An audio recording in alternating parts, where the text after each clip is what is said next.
Hello दोस्तों, स्वागत है आप सभी का समसामयिक घटना चक्र की इस ऑनलाइन प्लेटफॉर्म पर। मोहित आप सभी का हार्दिक स्वागत करता हूं आज अपने इस वीडियो में। आज हम लोग चर्चा करेंगे मई 2026 के उत्तर प्रदेश स्पेसिफिक जितने भी महत्वपूर्ण करंट अफेयर है उनका सबका कंपाइल वीडियो आज के आपके बीच में यहाँ पर आज मैं लेकर आ रहा हूँ। और इस वीडियो में उत्तर प्रदेश स्पेशल से रिलेटेड जो आपके प्रीलिम्स परीक्षा के लिए महत्वपूर्ण है और मुख्य परीक्षा के लिए भी इंपॉर्टेंट फैक्ट्स हैं जिनको आप यूज कर सकते हैं जीएस पेपर 5 और 6 में।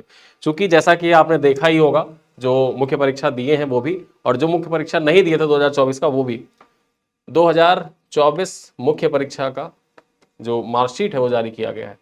और मार्कशीट में नंबर जीएस पेपर 5 और 6 के आप उठा के देखिए तो आपको पता लग जाएगा कि उत्तर प्रदेश स्पेसिफिक जो करंट अफेयर होते हैं उनकी महत्वता क्या है। किसी के नंबर 120 आ रहे हैं, 110 आ रहे हैं, और वहीं पर देखा जाए तो किसी को 30 नंबर और 35 नंबर मिले हैं। जबकि जो व्यक्ति मुख्य परीक्षा लिख रहा है, तो मुख्य परीक्षा लिखने की एक खास बात ये होती है कि मेंस आप लिख रहे हैं, मेंस तक आप पहुंचे हैं तो जीएस की अच्छी खासी जानकारी होगी, चीज़ों को लिंक करना आप आसानी से सीख रहे हैं। लेकिन डाटा फैक्ट्स जो इंपॉर्टेंट्स है आपके एग्जाम के दृष्टिकोण से उनको आप जगह जगह पर यूज नहीं कर पा रहे हैं, इसी वजह से आपको नंबर कम मिल रहे हैं जीएस पेपर 5 और जीएस पेपर 6। तो इस वजह से Uttar Pradesh specific current affair, अगर आप यूपीपीसीएस की तैयारी कर रहे हैं तो आपको उत्तर प्रदेश स्पेशल के करंट अफेयर को बहुत गौर से देखना चाहिए, बहुत ध्यान से देखना चाहिए, चीज़ों को नोट करते जाना चाहिए, क्योंकि यही आपको सिलेक्शन दिलाएंगे, यही आपको एसडीएम बनाएंगे और हो सकता है यही आपको नायब तहसीलदार बनाए। और ये भी हो सकता है कि अगर आप इनको मिस कर रहे हैं तो कहीं ना कहीं आप फाइनल सिलेक्शन से चूक भी सकते हैं। तो उत्तर प्रदेश स्पेशल को कायदे से पढ़ते हुए जाना है और सारी चीज़ें याद करते जानी है। कहाँ पर उत्तर प्रदेश का जो डेवलपमेंट है, डेवलपमेंट से रिलेटेड जितनी चीज़ें हो रही हैं, सारे फैक्ट्स आप कहीं ना कहीं डायरी में नोट करते जाएं। अपनी मुख्य परीक्षा में विकास से संबंधित पॉइंट्स आया, विकास से संबंधित पॉइंट्स लिखिए। कोई अगर देखा जाए एग्रीकल्चर से रिलेटेड आया, एग्रीकल्चर से रिलेटेड पॉइंट मिल रहा है उसको आप यूज़ करिए। टेक्नोलॉजी से रिलेटेड कोई पॉइंट्स हैं उसको आप नोट करिए, प्रश्न पूछा जाए वहां पर आप उसको यूज करिए। इवन कला संस्कृति से संबंधित पॉइंट्स आ रहा है और कला संस्कृति से करंट अफेयर में कोई पॉइंट्स ऐसा है कि कहीं पर किसी चीज की स्थापना की जा रही है, उद्घाटन किया जा रहा है, संग्रहालय का उद्घाटन किया जा रहा है, या फिर कोई प्रतिमा स्थापित की जा रही है जो ऐतिहासिक व्यक्तियों से संबंधित है, तो उन सारे पॉइंट्स को आप नोट करते चले। जब भी आपको मुख्य परीक्षा में कला संस्कृति के बिंदुओं को लिखना होगा तो उन पॉइंट्स को वहां पर मेंशन करना होगा। ठीक है, तो यहां पर हम लोग मई 2026 के जितने भी महत्वपूर्ण उत्तर प्रदेश स्पेशल के पॉइंट्स हैं सबको एक एक कर चर्चा करते हैं। पहली खबर देखते हैं, उत्तर प्रदेश में पहली लिथियम आयन बैटरी रिसाइकलिंग सुविधा शुरू की गई है। ठीक है, अब ये कहां पर स्टार्ट की गई है? उत्तर प्रदेश में पहली लिथियम आयन बैटरी रिसाइकलिंग सुविधा एग्जाम के दृष्टिकोण से इंपॉर्टेंट हो जाता है, बहुत ही महत्वपूर्ण है कि उत्तर प्रदेश में पहली बार स्टार्ट हुआ है। कहां पर? सिकंदराबाद बुलंदशहर में स्टार्ट किया गया है। डायरेक्टली सवाल पूछेगा आपसे कि उत्तर प्रदेश में पहली लिथियम आयन बैटरी रिसाइकलिंग सुविधा किस जिले में शुरू की गई है? बुलंदशहर जिले में शुरू की गई है। और कहां पर? सिकंदराबाद भी ऑप्शन दे सकता है। ठीक है, सिकंदराबाद में भारत की पहली integrated lithium ion battery recycling सुविधा स्थापित की गई है जिसे रॉक लिंक इंडिया के द्वारा विकसित किया गया है। ठीक, यहां पर बात करें, इस संयंत्र की क्षमता 10,000 टन प्रतिवर्ष बैटरियों के प्रसंस्करण की है, जिससे लिथियम, कोबाल्ट और तांबा जैसे 98% से अधिक धातुओं की पुनर्प्राप्ति संभव है। यहां पर जो बैटरियां हैं उन बैटरियों की रिसाइकलिंग की जाएगी, जिससे यहां पर चर्चा करें 98% तक लिथियम, कोबाल्ट और तांबे को वापस से पुनर्प्राप्त किया जा सकता है, ताकि भविष्य में उनका दोबारा से रिसाइकिल कर यूज किया जा सके। और देखा जाए तो यह पहल विस्तारित उत्पादक उत्तरदायित्व मानकों के अनुरूप सर्कुलर इकोनॉमी को बढ़ावा देने में सक्षम होगा। ठीक है, यहां पर बात करें, परियोजना से आयात निर्भरता कम होगी तथा खतरनाक औद्योगिक कचरे का टिकाऊ प्रबंधन भी यहां पर चर्चा करें उसको भी मतलब सहायता मिलेगी। ठीक है, चलिए आगे चर्चा करते हैं। एनसीआरबी रिपोर्ट 2024, कुल अपराध में यूपी 18वें स्थान पर है। यानी कि देखा जाए जो टोटल क्राइम है उसमें देखा जाए उत्तर प्रदेश का कौन सा स्थान है? 18वां स्थान है। यहां पर देखें, राष्ट्रीय अपराध रिकॉर्ड ब्यूरो की क्राइम इन इंडिया 2024 रिपोर्ट के अनुसार उत्तर प्रदेश कुल अपराध के मामले में देश में 18वें स्थान पर है। यहां पर देखा जाए वर्ष 2024 के दौरान प्रदेश में 4.30 लाख आपराधिक मामले दर्ज किए गए, यानी कि 4,30,000 आपराधिक मामले दर्ज किए गए, तथा अपराध दर यहां पर बात करें 180.2 प्रति लाख आबादी रही। यानी कि उत्तर प्रदेश की जितनी आबादी है उसमें देखें हर 1 लाख आबादी पर 180.2 क्राइम, यहां पर देखा जाए जो क्राइम का औसत है वो रहा। जबकि राष्ट्रीय औसत कितना है? 252.3 है, यानी कि राष्ट्रीय औसत से कम है उत्तर प्रदेश में क्राइम रेट। यहां पर चर्चा करें, महिलाओं के विरुद्ध अपराध, डकैती, लूट, चोरी, अपहरण के मामले में कमी दर्ज की गई है, जबकि घरेलू उत्पीड़न जो है इस मामले में यहां पर देखा जाए मामूली वृद्धि भी उत्तर प्रदेश में दर्ज की गई है। दहेज हत्या दर यहां पर चर्चा करें 1.8% रही, जो कि राष्ट्रीय औसत 0.8 से अधिक है तथा इस श्रेणी में उत्तर प्रदेश का देश में प्रथम स्थान है। यानी कि जो दहेज हत्या है, दहेज हत्या के मामले में उत्तर प्रदेश का पूरे भारत में कौन सा स्थान है, पहले स्थान पर है। सबसे ज्यादा दहेज हत्याएं उत्तर प्रदेश में होती हैं, ऐसा एनसीआरबी का रिपोर्ट कह रहा है। ठीक है, जबकि कुल अपराध के मामले में देखा जाए तो इस रिपोर्ट को, जो एनसीआरबी की रिपोर्ट होती है, ये लॉ एंड ऑर्डर के लिए इंपॉर्टेंट हो जाती है। आपकी मुख्य परीक्षा में लॉ एंड ऑर्डर से संबंधित सवाल है तो यहां से इंपॉर्टेंट पॉइंट्स को आप कोट कर सकते हैं। चलिए आगे देखते हैं।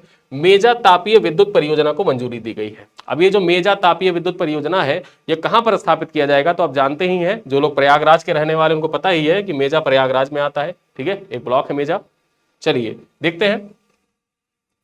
उत्तर प्रदेश सरकार ने प्रयागराज में 2400 मेगावाट क्षमता वाली मेजा स्टेज 2 तापीय विद्युत परियोजना को मंजूरी प्रदान की है।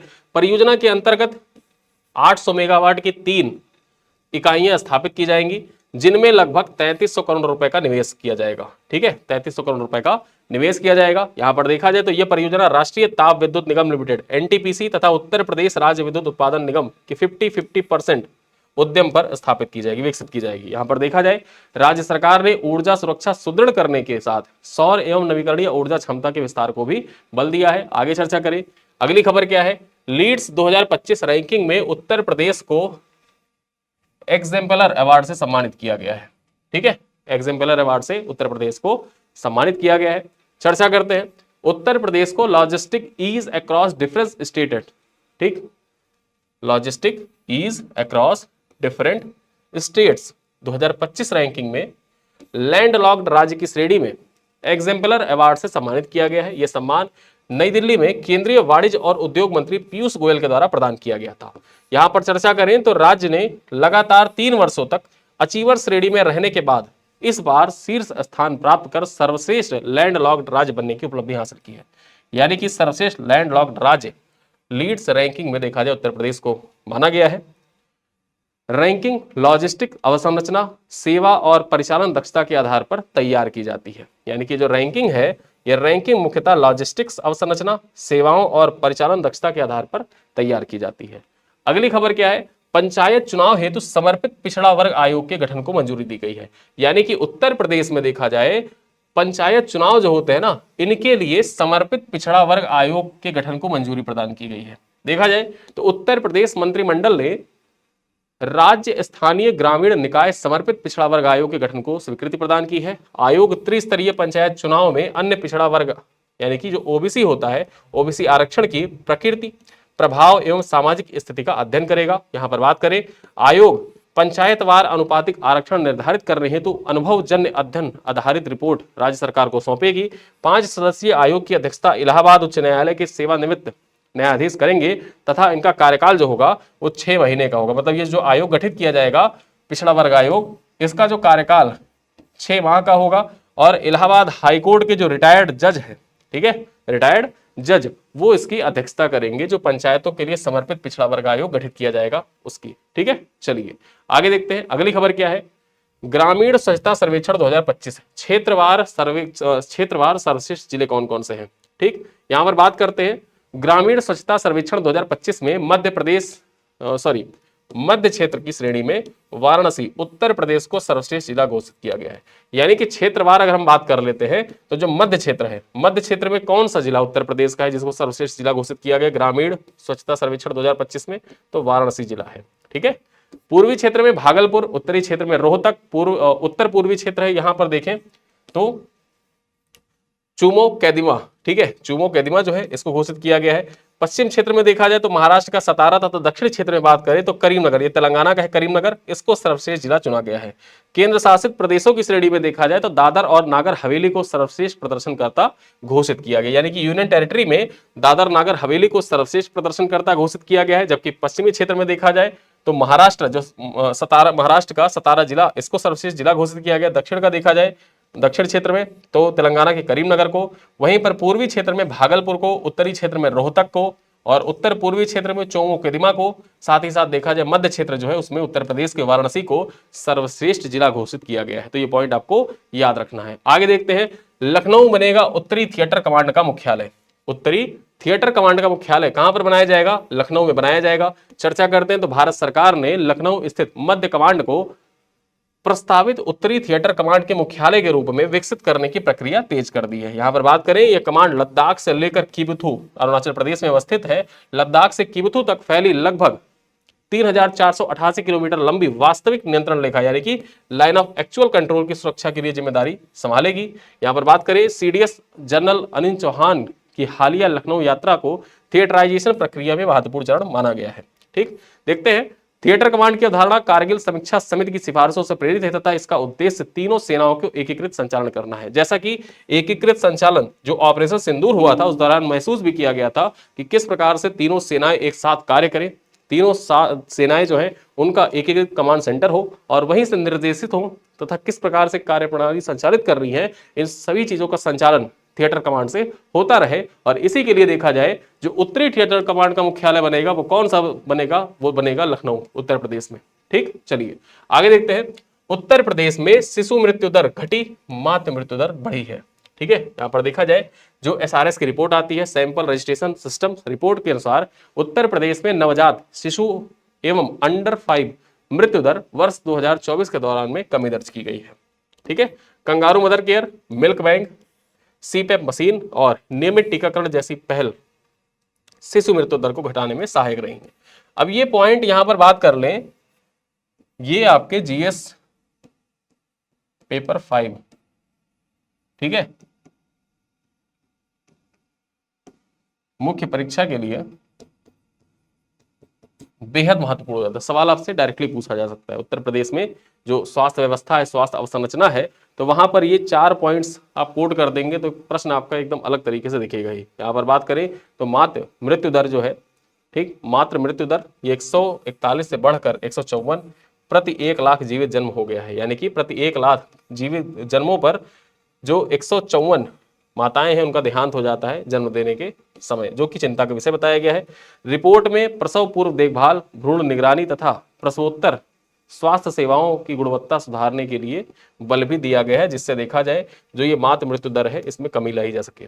ठीक है, जबकि जो शिशु मृत्यु दर है उसमें उत्तर प्रदेश में कमी दर्ज की गई है। जिसके लिए कौन कौन से कारक जिम्मेदार हैं? Kangaroo mother care, milk bank, CPAP machine और नियमित टीकाकरण जिम्मेदार है। चलिए आगे देखते हैं, 46वीं junior national rowing championship Gorakhpur में आयोजित की गई। यहाँ पर चर्चा करें, 17 से लेकर 21 मई 2026 तक गोरखपुर के रामगढ़ ताल में 46वीं junior national rowing championship under 19 आयोजित की गई।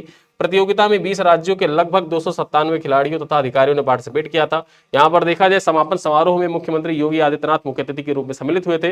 राज्य सरकार ने खिलाड़ियों को सरकारी नौकरियों, राजपत्रित पदों पर नियुक्ति तथा आर्थिक सहायता जैसे प्रोत्साहन योजनाओं की जानकारी भी इस दौरान प्रदान की है। आगे चर्चा करें, लखनऊ में नौसेना सौर्य वाटिका का उद्घाटन किया गया। ठीक है, नौसेना सौर वाटिका का उद्घाटन किया गया। चर्चा करते हैं, रक्षा मंत्री राजनाथ सिंह एवं मुख्यमंत्री योगी आदित्यनाथ ने लखनऊ में नौसेना सौर वाटिका के ओपन एयर नौसैनिक संग्रहालय का उद्घाटन किया। यह संग्रहालय एकाना क्रिकेट स्टेडियम के निकट लगभग 2 एकड़ क्षेत्र में विकसित किया गया है। संग्रहालय भारतीय नौसेना की वीरता, शौर्य एवं राष्ट्रीय परंपरा को प्रदर्शित करता है। कार्यक्रम में ऑपरेशन सिंदूर के दौरान भारतीय नौसेना की भूमिका और समुद्री सुरक्षा में उसके योगदान को रेखांकित भी किया गया है। आगे चर्चा करें, उत्तर प्रदेश में 4 साल बाद मिले पूर्णकालिक पुलिस महानिदेशक। यहाँ पर देखा जाए उत्तर प्रदेश में 4 साल बाद पूर्णकालिक पुलिस महानिदेशक की नियुक्ति की गई है। उत्तर प्रदेश सरकार ने 1991 बैच के आईपीएस अधिकारी राजीव कृष्ण को राज्य का पूर्णकालिक पुलिस महानिदेशक यानी कि डीजीपी नियुक्त किया है, जिनका कार्यकाल 30 जून 2029 तक रहेगा। यहां पर देखा जाए वर्ष 2022 में मुकुल गोयल को पद से हटाए जाने के बाद राज्य में लगातार कार्यवाहक डीजीपी नियुक्त किए जाते रहे हैं, जिसके बाद देखा जाए 4 वर्ष के पश्चात स्थायी नियुक्ति की गई है।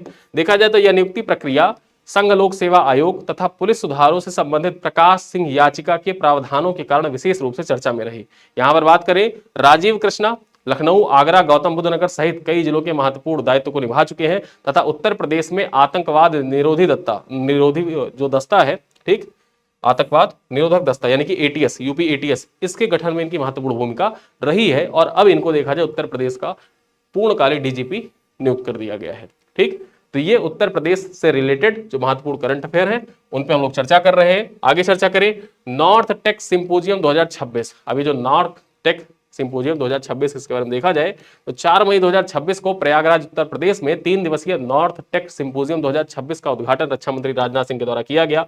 इस सम्मेलन का मुख्य विषय क्या था? रक्षा त्रिवेणी संगम, जहां प्रौद्योगिकी, उद्योग और सैनिक मिलते हैं, ये इसका थीम था। इसी थीम पर नॉर्थ टेक सिंपोजियम 2026 का आयोजन प्रयागराज में किया गया था। इसका संयुक्त आयोजन भारतीय सेना के उत्तरी कमान, मध्य कमान और society of Indian defence manufacturers के द्वारा किया गया था। सिंपोजियम में 280 से अधिक कंपनियां, स्टार्टअप, एमएसएमई और सैन्य नवाचारकर्ताओं ने पार्टिसिपेट किया तथा परिचालन चुनौतियों के समाधान हेतु स्वदेशी रक्षा प्रौद्योगिकियों का प्रदर्शन भी यहां पर किया गया। तो आपको याद रखना है नॉर्थ टेक सिंपोजियम का आयोजन कहां पर किया गया था? प्रयागराज में किया गया था। ठीक है, आगे देखें फ्रूट होराइजन 2026 सम्मेलन के बारे में चर्चा करते हैं। ये जो फ्रूट होराइजन 2026 सम्मेलन है इसका आयोजन कहां पर किया गया था? तो 7 मई 2026 को यहां पर चर्चा करें भारतीय कृषि केंद्रीय उपोष्ण बागवानी संस्थान लखनऊ में आयोजित किया गया था फ्रूट होराइजन 2026 सम्मेलन। यहां पर देखा जाए इसका उद्देश्य उत्तर प्रदेश को प्रीमियम फल उत्पादन और निर्यात का प्रमुख केंद्र बनाना इसका मुख्य उद्देश्य था। ये जो फ्रूट होराइजन 2026 आयोजित किया गया था कहां पर? लखनऊ में इसका आयोजन हुआ था। उद्देश्य क्या था? उत्तर प्रदेश को प्रीमियम फल और उत्पादन, ठीक है, प्रीमियम फल उत्पादन तथा निर्यात का प्रमुख केंद्र बनाया जाए।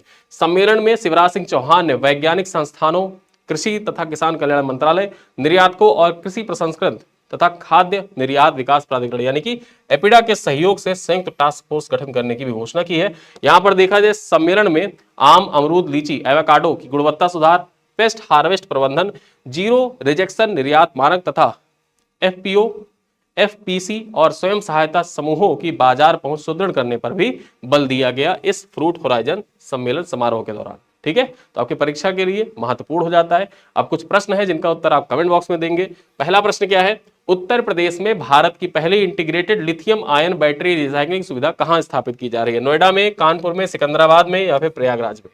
क्वेश्चन नंबर 2 है एनसीआरबी की क्राइम इन इंडिया 2024 रिपोर्ट के अनुसार कुल अपराध के मामले में उत्तर प्रदेश का कौन सा स्थान है? 10वां, 15वां, 18वां या 20वां? क्वेश्चन नंबर 3 है मेजा स्टेज 3 तापीय विद्युत परियोजना की कुल प्रस्तावित क्षमता कितनी है? 1200 मेगावाट, 1600 मेगावाट, 2000 मेगावाट या 2400 मेगावाट?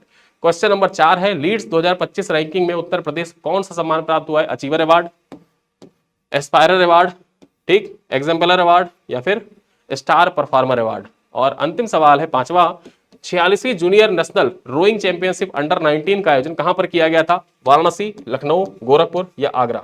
ठीक है, तो ये है 5 सवाल और इसके साथ में उत्तर प्रदेश स्पेशल के मई महीने के महत्वपूर्ण करंट अफेयर जो आपके परीक्षा के दृष्टिकोण से टू द पॉइंट इंपॉर्टेंट है, जिनको आपको याद रखना है प्रीलिम्स के लिए भी और साथ ही साथ मुख्य परीक्षा के लिए, ताकि आप मुख्य परीक्षा में डाटा फैक्ट्स की तरह इनको यूज कर पाए और यही आपको मुख्य परीक्षा पास भी करवाएंगे। क्योंकि जीएस पेपर 5 और जीएस पेपर 6 ये 2 पेपर ऐसे हैं जो आपको एसडीएम बनाने की क्षमता रखते हैं, आपको नायब तहसीलदार बनाने की क्षमता रखते हैं और ये 2 पेपर आप खराब करते हैं तो आपको फाइनल सिलेक्शन से रोकने की भी क्षमता रखते हैं। ठीक है, तो इस वजह से उत्तर प्रदेश स्पेशल के जितने महत्वपूर्ण पॉइंट्स हैं उनको नोट करते चलिए, याद करते चलिए, तैयार करते चलिए। इस क्लास की क्लास पीडीएफ और पीपीटी आपको व्हाट्सएप ग्रुप में शेयर कर दी जाएगी। व्हाट्सएप ग्रुप कौन सा?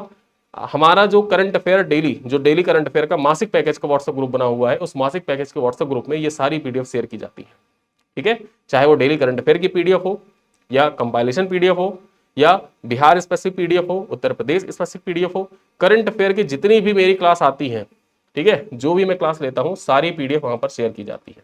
तो आप लोग व्हाट्सएप ग्रुप से जुड़ जाइएगा, व्हाट्सएप ग्रुप में सारी पीडीएफ आपको वहां पर एक साथ मिल जाएगी। ठीक है, तो इन्हीं सब बातों के साथ इस क्लास को करते समाप्त। मिलते हैं क्लास में, तब तक के लिए धन्यवाद।